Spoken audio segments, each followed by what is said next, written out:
I was born in Texas. My family came to Southern California and we set up in Torrance.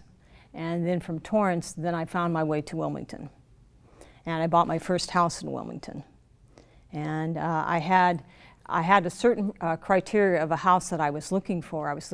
My style is more 1920s, 1930s, and I love that type of architecture, Spanish colonial revival. I like the old world type of look. And I just love that theme and that atmosphere.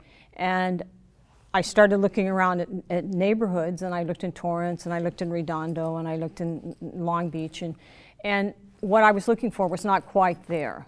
And my sister was living in Wilmington at the time, and I would visit her, and I thought, wow, this is an incredible neighborhood. Where she lived was near Banning Park. And it was an incredible neighborhood. She lived in an English Tudor house. It was fantastic. It was a big street, trees, quiet, nice, and I loved it. And so when I made enough money to buy my first house, I was visiting her one day, and her neighbor was a real estate agent. And she said, I understand you're looking for a house. Would you be interested in looking at the house down the street? And I said, sure. So I went to look at the house. I fell in love with it. It wasn't the Spanish colonial revival that I was looking for. That was on the next street over, my dream house. But I loved the house. I went home and I told my father, I said, you know, Dad, I found my house. I want to buy this house. And he goes, where? And I said, Wilmington. And he goes, Wilmington? And his eyes rolled.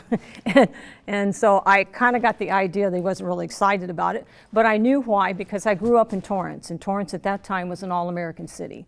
It was clean, it was quiet. I mean, you didn't have to worry about anything. I mean, if you walked out on the front yard and you spit on the sidewalk, you know, there'd be somebody there to clean it up or give you a ticket. So, I mean, that was the kind of atmosphere we grew up in.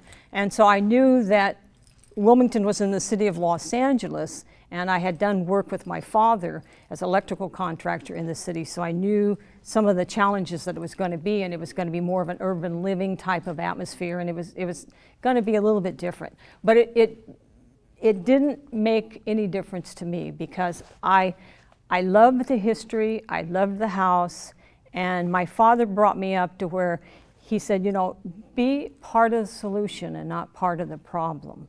So I already had that instilled in me, and the other thing that he instilled in me was that whatever you do, leave it a little bit better than when you found it. So to me, I mean, I felt that I could handle some of the situations that you have to deal with in Wilmington.